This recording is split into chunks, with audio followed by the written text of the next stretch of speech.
Tirzepatide is a very popular weight loss drug that goes by the brand names of Zepbound and Mounjaro. It's an incredibly effective drug in helping people lose weight and is one of the more popular GLP-1 agonists that are available. It's approved for both diabetes and weight loss. However, most of the people who are taking it for weight loss are taking it outside of their insurance. And the reason why is because it's very hard to get it approved by your insurance. So most people are using it, are getting it through a compounded pharmacy, hopefully managed by a physician so that it's safely being done so. Now that process has worked really well for many patients. However, as of October 2nd, the FDA came out and said that Tirzepatide is no longer considered to be in short supply, and thus it is no longer allowed to be made by compound pharmacies. This is a big deal because if you obtain this via a compound pharmacy, as long as it's being made in a safe and compliant way by a compound pharmacy that is regulated or evaluated occasionally by the FDA, then you can obtain this at a fraction of the price as compared to if you were getting this via a brand name version.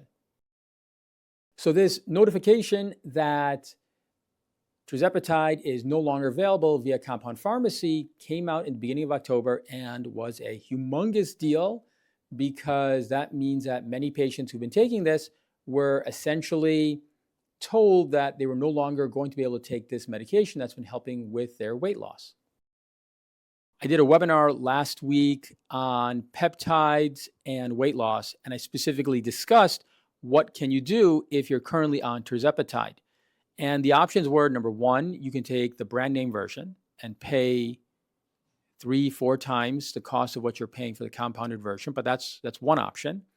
Number two is you can utilize a different peptide or different peptide combination to try to get the same effectiveness. That's a very interesting idea, not one that I'm going to talk about right now, perhaps for another time.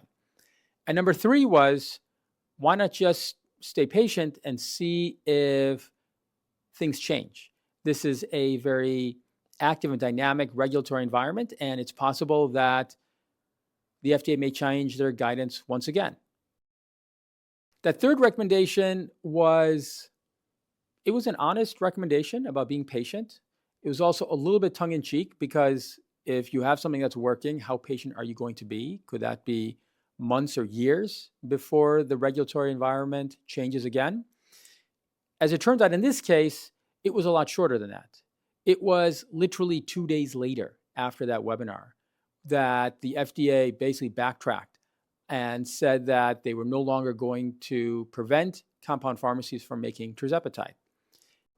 This could be for a few different reasons, but most likely because of a humongous outpouring of protest from not only compound pharmacies, physicians, but also patients who've been using Tirzepatide through compound pharmacies.